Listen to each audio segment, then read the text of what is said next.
చెప్పండి, ఇలా కర్చీపుల మీద రాసుకోవటంలో అర్థమేంటి? ఏంటమ్మా, ఏమైంది? రామ్మా రా, నువ్వు చదువుకున్న అమ్మాయివే కదా. ఇలా ఓ అమ్మాయి ఓ అబ్బాయి పేరు లవ్వు అని కర్చీపుల మీద రాయటంలో అర్థమేంటి? ఈ కర్చీఫు ఆ నందిని చేతిలోంచి పడిపోయింది. దాని మీద ఇలా రాసుందేమిటి అని అడిగితే వాళ్ళిద్దరూ అన్నా చెల్లెళ్ళని మీ అమ్మగారు అంటున్నారు.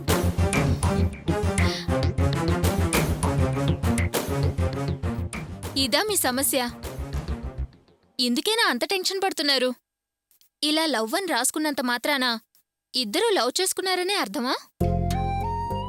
ప్రేమ, అనురాగం, మమకారం, ఆప్యాయత వీటన్నిటినీ ఇంగ్లీష్లో లవ్ అనే అంటారు. ఇంత చిన్న విషయాన్ని అపార్థం చేసుకొని మా అన్నయ్యను అనుమానిస్తున్నారే.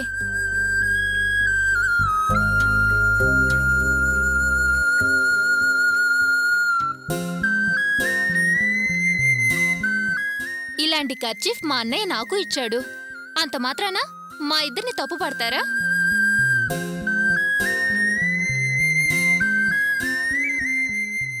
నా మాట మీద నమ్మకం లేకపోతే ఇది చూడండి.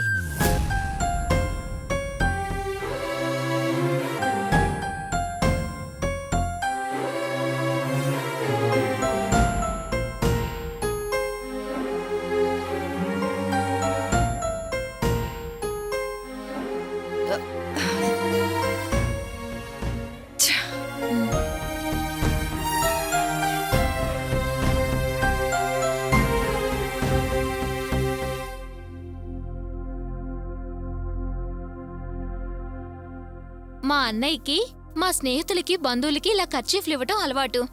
ఈ అక్షరాలు చేత్తో కుట్టినవి. కుట్టింది కూడా నేనే. దీన్ని మీరు తప్పుగా అనుకుంటున్నారే.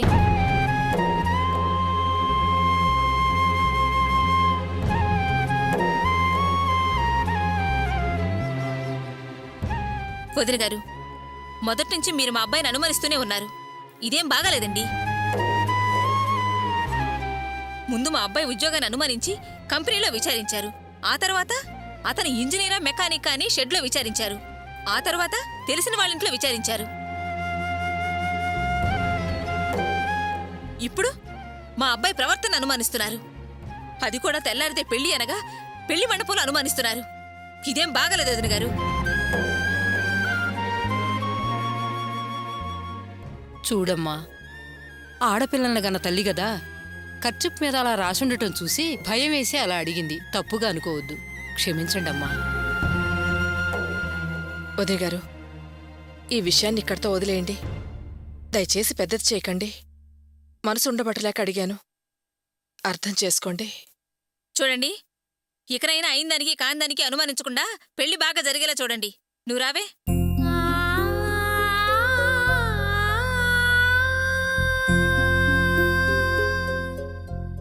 సర్లే వరలక్ష్మి, బాధపడకు. పదా వెళదాం.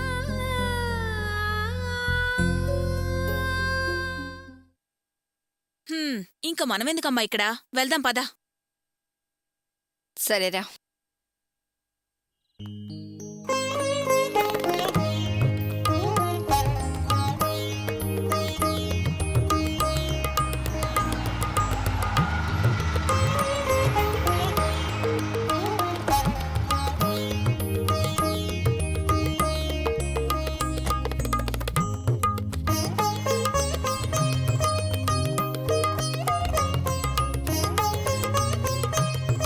కవిత, అమ్మా నాన్నగారు ఎప్పుడొస్తున్నారు? వస్తున్నారా? ఏమిటో ఇంతసేపు అయినా ఇంకా రాలేదు. అక్క, ఎన్నాళ్ళైంది నిన్ను చూసి. ఏమండి, మా అక్క వచ్చేసింది. నమస్కారం. నమస్కారం. నమస్తే పెద్దమ్మా. వినోద్, ఒరే వినోద్. బాగున్నావా? బాగున్నా పెద్దమ్మా, మీరెలా ఉన్నారు? నేను బాగానే ఉన్నాను. ఒరే వినోద్, నీ పెద్దమ్మని గుర్తుపెట్టావా? మా పెద్దమ్మ కూతుర్రా. పెళ్లి ఏర్పాట్లన్నీ బాగా జరిగాయా? అన్నీ బాగున్నాయి. అవును, అర్చన ఎక్కడా? అర్చన్ని తర్వాత చూద్దు గాని, ముందు పెళ్లి కొడుకుని చూద్దు గాని పద. సరే పద. ఏమండి, మౌ పెళ్లి వారిని పరిచయం చేసొస్తాను. అలాగే. పదక్క. రే వినోద్, నాతోరా. ఇప్పుడు ఆ మండపం వాళ్ళకి ఫోన్ చేసావా? పెద్దన్న, నువ్వు రావేమోనని నేను చాలా కంగారు పడ్డాను. నువ్వు వచ్చావు, నాకు చాలా సంతోషంగా ఉంది. నువ్వు నా దగ్గరకు వచ్చి చెప్పిన తర్వాత కూడా నీ పెళ్లికి రాకుండా ఎలా ఉంటాను గోపి? బావగారు, సరైన సమయానికొచ్చి మన కుటుంబ గౌరవాన్ని కాపాడారు. లేకపోతే ఆయన చేసిన పనికి మన మర్యాదే లేకుండా పోయేది. అవును పెద్దనాన్న, నాన్న గురించి తలుచుకుంటేనే నాకు చాలా బాధగా ఉంది. అయ్యప్ప మాల తీసేసి అసలు ఎలా తాగుంటారు? సరే, ముందు వాడికి మత్తు దిగని, ఆ తర్వాత వాడి సంగతి చూస్తాను.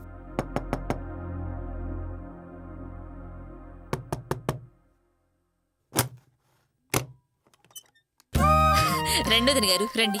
రాక్క, మా అక్క బెంగళూరు నుంచి వచ్చింది. నమస్తే. వారు పెళ్లికొడుకు పెదనాన్నగారు. నమస్కారం. నమస్కారం. మా వియ్యపురాలు గారు. వీరే పెళ్లికొడుకు. నమస్తే బాబు. ఇన్ని రోజులు ఎదురు చూసినందుకు అర్చనకి మంచి పెళ్లి కొడుకుని చూసావే.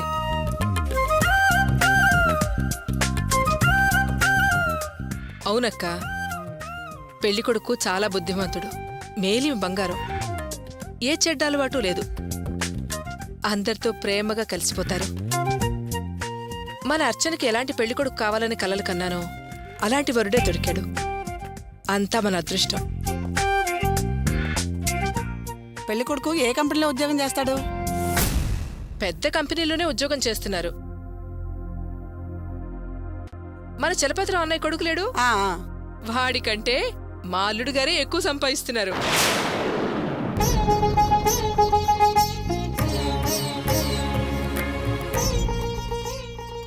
పెళ్లి కొడుకు ఏ ఇంజనీర్ గా పనిచేస్తున్నాడు? అది మెకానిక్లా, సివిలా? అది కారులు అవి చేస్తారే, ఆహా. అది. అవునా? ఓహో, మెకానికల్ ఇంజనీరా? ఆ అవునక్క. ఉమ్. బాబు, మా అక్కయ్య కొడుకు కూడా ఇంజనీరే, చాలా పెద్ద కంపెనీలో ఉద్యోగం చేస్తున్నాడు. ఏంటొదిని గారు, వచ్చిన వాళ్ళను భోజనం చేశారని అడగకుండా అలా నిలబెట్టే మాట్లాడేస్తున్నారు. ఆవిడేమన్నా అనుకోరు? ముందు భోజనానికి తీసుకెళ్ళండి, ఆ తర్వాత అన్ని విషయాలు మాట్లాడుకోవచ్చు. అలాగే పదక్క, భోంచేద్దు గాని. ముందు అర్చనను చూడాలి, ఆ తర్వాతే భోజనం. సరే, అర్చన దగ్గరికే తీసుకెళ్తాను, పద. వస్తాను బాబు. వస్తానండి. మంచిదా? వస్తానండి. అలాగే.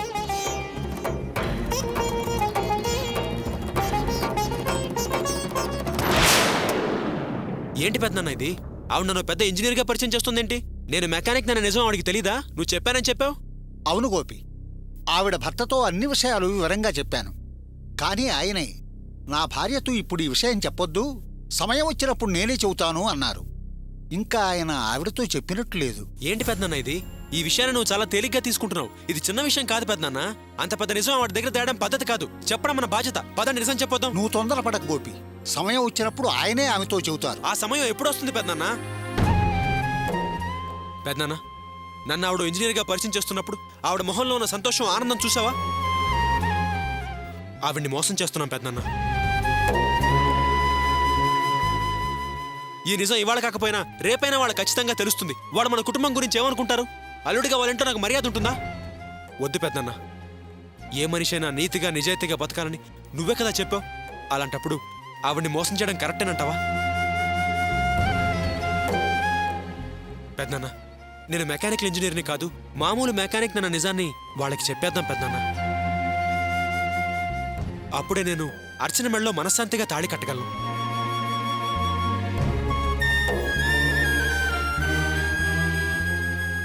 లేకపోతే నాకు అసలే పెళ్ళే వద్దు. ఏమిటి గోపి ఈ పట్టుదల? ఆలోచన లేకుండా పిచ్చిగా మాట్లాడతావే? ఇందుకోసమా మేమంతా ఇంత కష్టపడి పెళ్లి ఏర్పాట్లు చేసింది? దేనికోసం ఇంత పెద్ద అబద్ధం ఆడేమో నీకు తెలీదా? మన కోసమా? కాదే, ఆ అమ్మాయికో మంచి జీవితాన్ని ఇవ్వాలనే కదా మనం ఈ అబద్ధం ఆడింది.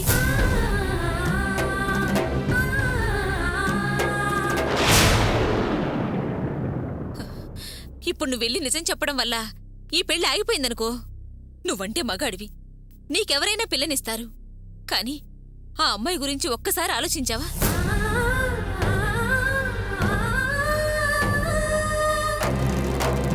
పెళ్లి మండపం దాకా వచ్చిన పెళ్లి ఆగిపోయింది అంటే ఇక అమ్మాయిని ఎవరైనా పెళ్లి చేసుకుంటారా? బతికినంతకాలం పెళ్లి కాకుండా ఉండాల్సిందే. ఆ అమ్మాయి జీవితం ఏమైపోయినా పర్వాలేదు, నువ్వు చాలా నిజాయితీపరుడు అని అందరూ అనుకోవాలి. అదే కదా నీ ఉద్దేశం? 1000 అబద్ధాలు చెప్పైనా ఒక పెళ్లి చేయమన్నారు, మనం ఒక్క అబద్ధమే చెప్పాం. అది కూడా మనం కావాలని చెప్పలేదే, వాళ్ళ కోడలు చెప్పమంటేనే చెప్పాం. అయినా కూడా మన తప్పు లేకుండా మనం చెప్పాలనుకున్న నిజాలన్నీ పెళ్లికూతురు తండ్రితో చెప్పాం కదా. నువ్వు కూడా నువ్వు పెళ్లి చేసుకునే అమ్మాయికి ఉత్తరం రాసి అన్ని నిజాలు ఆమెకి తెలియజేశావు. ఆమె కూడా అందుకు ఒప్పుకునే కదా నీతో పెళ్లికి సిద్ధపడింది. నీతో జీవితాంతం కలిసుండేది ఆ అమ్మాయి. ఆమెకు నిజం తెలుసు కదా, ఇంకా నువ్వెందుకు బాధపడుతున్నావు? మీ అత్తగారికి ఈ నిజం తెలియపోవడానికి కారణం ఆమె భర్త ఆమెకు ఈ నిజాన్ని చెప్పకపోవడమే. అందుకు మనమేం చేస్తాం చెప్పు? మన వైపు ఏ తప్పు లేదు. అర్థం చేసుకో గోపి. లేదమ్మా, నేను అర్చన మెడలో తాళి కట్టకముందే ఆవిడికి నిజం తెలిసి తీరాలి, అంతే. పెద్దనాన్న రా వెళ్దాం. లేదు గోపి, నువ్వు అనవసరంగా మనసు పాడు చేసుకుంటున్నావు. అన్నీ బాగా ఆలోచించే మేము ఈ పెళ్లి ఏర్పాట్లు చేశాం. శివరామయ్య మంచి సమయం సందర్భం చూసి తన భార్యకు అన్ని నిజాలు అర్థమయ్యేలా చెబుతారు.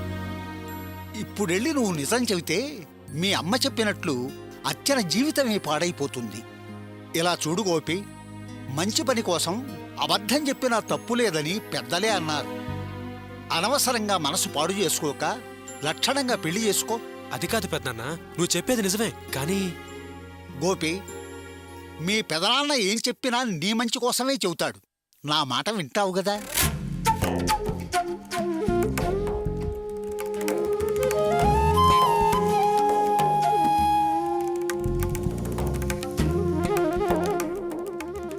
సరే పెద్దనాన్న, నువ్వు చెప్పినట్టు వింటాను.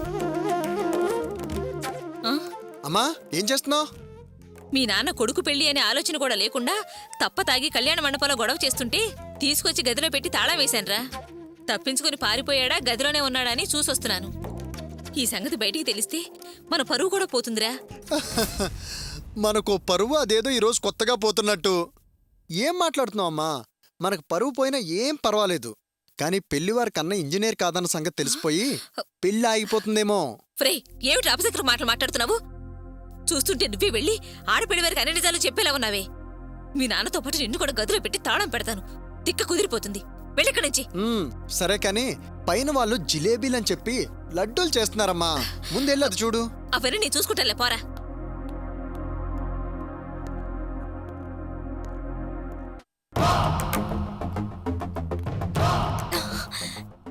ఏమైంది? నువ్వు పెళ్లి మంటపంలోకి వస్తూనే ఎంత హడావుడి చేసావు. అది చూసి నేను ఎంత సంతోషపడ్డానో తెలుసా? ఆ తర్వాత ఆ స్పీడు హడావుడి లేనే లేదు. చప్పగా చల్లారిపోయిందేంటి? నేను కూడా నువ్వు వచ్చినప్పటి నుంచి చూస్తూనే ఉన్నాను. ఏ క్షణంలో అయినా ఈ పెళ్లి ఆపేస్తావేమోనని. అసలు అలాంటి ప్రయత్నం చేయడమే లేదు. నువ్వు చేస్తున్న ప్రతి ప్రయత్నం తుస్సుమంటుందే తప్ప ఒక్క ప్రయత్నం కూడా పేలడం లేదు. ఎందుకలా తొందరపడతారు? పెళ్లి ఆపేస్తానని నేను ఆ రోజు చెప్పాను కదా. కాస్త ఓర్పుతో ఉండాలి. ఇప్పుడేమైందని? గోపి అర్చన మెళ్ళో తాళి కట్టాడా ఏంటి? ఇలా చూడు నందిని, ఓ మంచి పనిని నిదానంగా నెమ్మదిగా చెయ్యొచ్చు, కానీ ఒక చెడ్డ పనిని అనుకున్న వెంటనే చేసేయాలి. తర్వాత మనకు అనువైన సమయం రానే రాదు. అయ్యో ఆంటీ, ఇలా చూడండి, ఈ పెళ్లిని ఎలాగైనా ఆపాలని మీరెంత పట్టుదలగా ఉన్నారో అలాగే గోపి చేత నా మెళ్ళో తాళి కట్టించుకోవాలని నేను పట్టుదలగానే ఉన్నాను. గోపి పెళ్లి పిట్టల మీద కూర్చొని అర్చన మెళ్ళో తాళి కట్టి చివరి క్షణం వరకు ఆ పెళ్లిని ఆపడానికి నాకు ఛాన్స్ ఉంది. మీరింతవరకు చూసింది ఓన్లీ ట్రైలర్ మాత్రమే. మెయిన్ పిక్చర్ రేపు ఉదయం పెళ్లి మండపంలో ఉంది. ఓ అలాగా? అర్థం లేని ఆలోచనలతో ఇద్దరు మనసు పాడు చేసుకోకండి. ప్రశాంతంగా ఉండండి. పెళ్లి కూతురు అర్చన కావచ్చు, కానీ పెళ్లి జరిగేది నాకే. గోపి నా మెళ్ళలోనే తాళి కడతాడు. శ్రీమతి గోపి అయ్యేది నేనే. ఓకేనా? ఓకే.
వరలక్ష్మి వరలక్ష్మి ఆ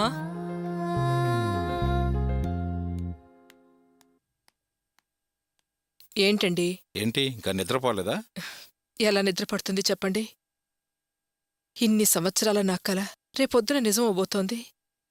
మనమ్మాయి అర్చనకి బాగా చదువుకుని పెద్ద ఉద్యోగం చేస్తూ 2 చేతులా సంపాదించే భర్త రావాలని కలలు కన్నాను. నేను కలలు కన్నట్టే అర్చనకి ఇంజనీర్ వరుడే దొరికాడు. అవునవును. అది తలుచుకుంటుంటే నాకెంత సంతోషంగా ఉందో తెలుసా? నేనిలా కలలు కంటున్నప్పుడల్లా మీరేమనేవారో గుర్తుందా? ఇలాంటి పగటి కళ్ళు కనకు, వాస్తవంగా ఆలోచించు అనేవారు. అప్పుడు నేను మిమ్మల్ని తిట్టేదాన్ని. కానీ అర్చన పెళ్లి విషయంలో నేను కన్న కలలన్నీ నిజం చేసుకున్నానంటే. అవును వరలక్ష్మి, ఆ వెళ్ళి కాసేపు పడుకో. రేపు ఉదయం నువ్వు చేయాల్సిన పనులు చాలా ఉన్నాయి. అసలు నిద్రపోకుండా ఉంటే నీ ఆరోగ్యం పాడవుతుంది. వెళ్ళి పడుకో. అయ్యో, నిద్ర రావడం లేదండి. ఇన్నాళ్ళు అర్చనకు మంచి పెళ్లి కొడుకు దొరకలేదే అనే బాధతో నిద్ర పట్టలేదు. ఇప్పుడు నేను ఆశపడ్డట్టే అర్చనకి మంచి వరుడు దొరికాడు. ఆ సంతోషంతోనే నాకు నిద్ర పట్టడం లేదు. ఏమండి, మన అర్చన ఒక్కసారి చూడండి. చూసారా ఎంత ప్రశాంతంగా సుఖంగా నిద్రపోతోందో?